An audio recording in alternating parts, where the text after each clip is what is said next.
자, 이제 두 번째 단원 확률로 들어갑니다. 우리가 확률도 단원에서 자주 사용하게 될 용어 먼저 살펴볼게요.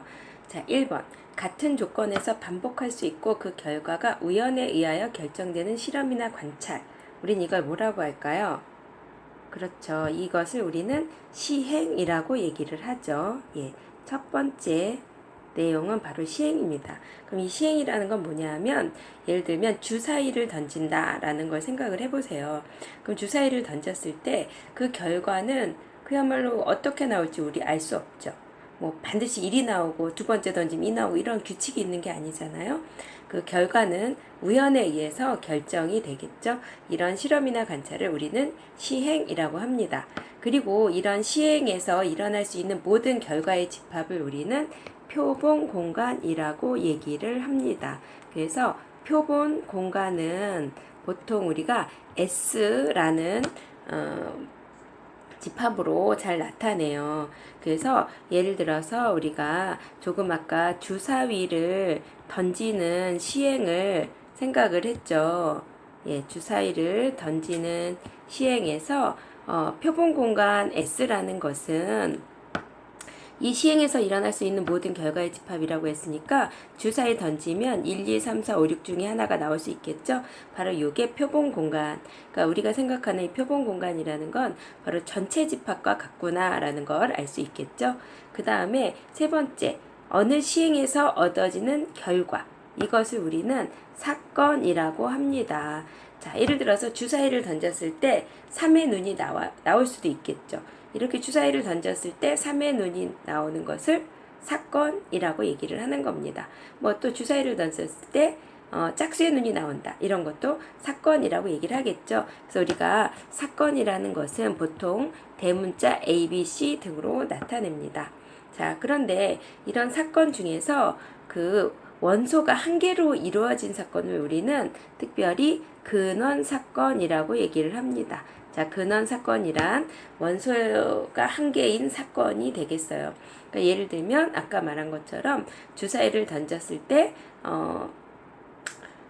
3이 나오는 사건, 이런 게 바로 근원 사건이 되겠죠. 그럼 주사위를 던지는 이런 시행에서 근원 사건은 6개가 있을 수 있겠죠.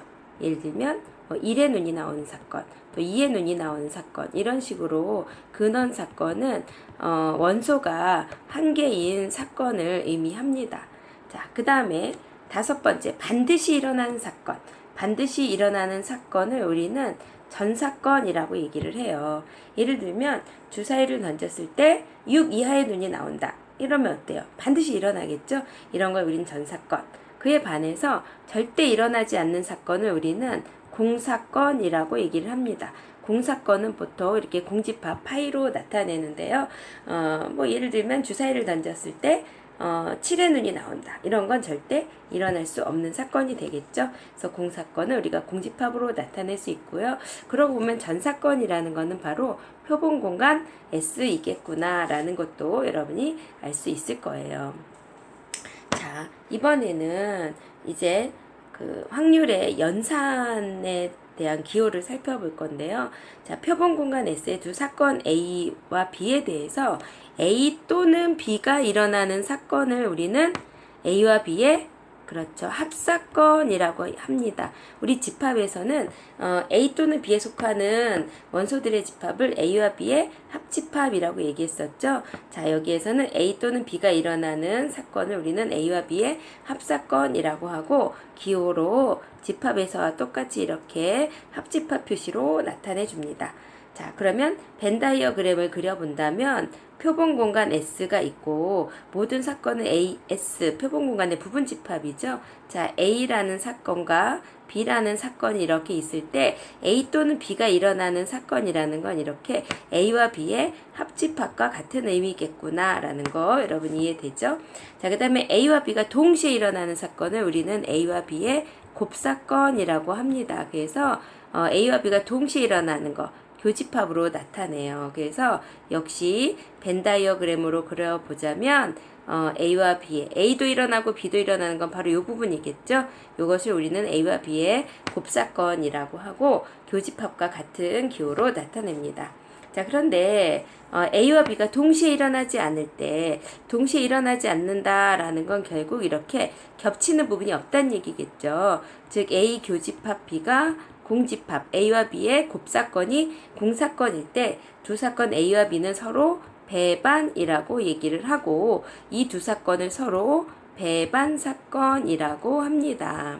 자, 마지막 어떤 사건 A에 대해서 A가 일어나지 않는 사건을 뭐라고 하겠어요? 그렇죠. A의 여사건이라고 얘기하겠죠. 그래서 기호로 A의 컴플리먼트 이렇게 쓰겠죠. 이것도 벤 다이어그램으로 나타내 보자면 A라는 사건이 이렇게 있을 때 A가 일어나지 않는다는 건 이 바깥쪽이겠죠. 이것을 우리는 A의 여사건이라고 합니다. 이렇게 우리가 확률 단원에서 사용하는 용어와 연산에 대한 정의를 내려보았습니다. 자, 이제 확률로 본격적으로 들어가 보죠. 여기에서는 수학적 확률과 통계적 확률에 대한 정의를 말씀을 드릴 건데요. 자, 우리가 어떤 시행에서 사건 A가 일어나는 확률을 기호로 PA라고 나타냅니다. 여기서 P라는 거는 바로 probability 맞나요? 예, 를 의미하겠죠. 그 다음 A가 일어날 확률이다 라는 의미겠죠. 자, 그러면 자, 표본 공간이 S인 어떤 시행에서 각 결과가 일어날 가능성이 모두 같을 정도로 기대될 때 우리는 사건 A가 일어날 확률 PA를 어떻게 정의하냐 하면 바로 표본 공간 S의 원소, 표본 공간 S의 원소의 개수 분의 바로 사건 A의 원소의 개수로 정의를 내려줍니다. 즉, 표본 공간 S의 원소의 개수 분의 사건 A의 원소의 개수는 NS분의 NA가 되겠죠. 자, 즉 모든 경우의 수분에 A가 일어나는 경우의 수, 우리는 이것을 A가 일어날 수학적 확률로 정의를 내립니다. 자, 그런데 우리가 중학교 때에도 아마 이 정의를 똑같이 내려줬을 거예요. 그런데 어떤 상황을 생각하지 않았었냐면 지금 여기에서 표본 공간이 S인 어떤 시행에서 각 결과가 일어날 가능성이 모두 같은 정도로 기대될 때라는 말이 있거든요. 요거는 아무것도 아니게 여러분이 지나갈 수도 있지만 사실은 굉장히 중요한 요소가 되겠습니다. 예를 들면 우리가 주사위를 던지는 시행이라는 걸 생각을 해보았을 때 그 주사위의 모양이 어땠나요? 그렇죠. 정육면체였거든요. 선생님이 정육면체처럼 잘 못 그렸네요. 자, 그래서 이 주사위가 정육면체 모양이고 여기에 1, 2, 3, 4, 5, 6이 써 있잖아요. 그래서 얘는 어떻게 던지든 6면 중에 어떤 면이 나오리라고 기대되는 정도가 모두 어때요? 똑같다라고 볼 수 있겠죠. 근데 뭐 이걸 만약에 막 이렇게 막 찌그러지게 막 이렇게 그렸다면 각 면이 6개의 면이 나올 가능성이 다 똑같겠어요? 그렇지 않겠죠? 이럴 때는 안 된다 그 얘기예요. 바로 각각의 근원 사건이 일어나리라 기대되는 정도가 모두 똑같을 때 바로 표본 공간의 원소의 개수분의 A의 원소의 개수를 우리는 A가 일어날 수학적 확률이라고 정의를 내려주는 거예요. 자, 그와 반면에 이제 통계적 확률이라는 거는 무엇일까라는 생각을 해보죠. 사실 우리가 확률이라는 걸 생각할 때 근원 사건이 일어날 가능성이 항상 똑같다라고 볼 수 있을까요?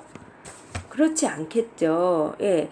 실제로 여러 가지 사회 현상이라든가 모든 자연 현상이라든가 이런 것들은 근원 사건들이 일어날 확률이 똑같지 않을 가능성이 굉장히 높습니다. 예를 들어서 윷을 던진다라고 했을 때에도 배가 나올 확률이나 등이 나올 확률이나 사실 굉장히 다를 수 있잖아요. 그러면 우리가 윷을 던졌을 때 뭐 등이 나올 확률을 구해봐라 라고 했을 때 단지 등과 배 두 가지가 있다고 해서 2분의 1이다 라고 얘기할 수는 없겠구나 라는 거 여러분 이해하죠? 자, 그래서 우리가 통계적 확률이라는 것을 생각을 하게 되는 겁니다. 자, 그래서 통계적 확률이라는 건 실제로 실험을 해보는 거예요. 어떤 시행을 n번 반복을 해보는 거죠. 그랬을 때 사건 A가 R번 일어났다라고 해보죠. 그랬을 때 우리는 n번 시행했을 때 사건 A가 r번 일어났죠. 이 n분의 r을 우리는 상대 도수라고 얘기했던 거 기억하죠. 자, 그랬을 때 이 n분의 r이라는 거는 사실은 실험을 할 때마다 달라질 거예요. 그런데 이 n을 한없이 크게 하면 결국 이 상대도수 n분의 r이라는 값이 어떤 값에 가까워지게 되거든요. 그러니까 사실 뭐 주사위를 우리가 6번 던졌다라고 해서 1의 눈이 딱 한 번 나올 거라고 생각이 되진 않아요. 근데 60번 던졌을 때는 뭔가 10번 근방에서 나올 것 같고 600번 던지면 100번 근방에서 나올 것 같고 이렇죠. 그래서 실제로 이 시행하는 횟수 n을 크게 잡으면 잡을수록 이 상대도수 n분의 r이 어떤 일정한 값에 가까워지거든요. 그 가까워지는 일정한 값 p를 우리는 통계적 확률이라고 얘기를 하는 겁니다. 그러니까 주사위를 6번 던졌을 때 1의 눈이 뭐 2번 나왔다. 60번 던졌을 때는 뭐 9번 나왔다.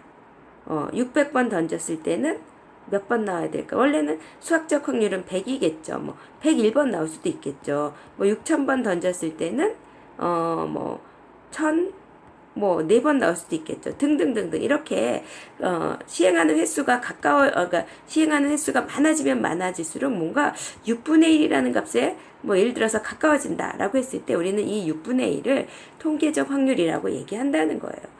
실제로 시행하는 횟수 n이 커지면 커질수록 이 통계적 확률이라는 것은 수학적 확률에 한없이 가까워짐이 알려져 있답니다.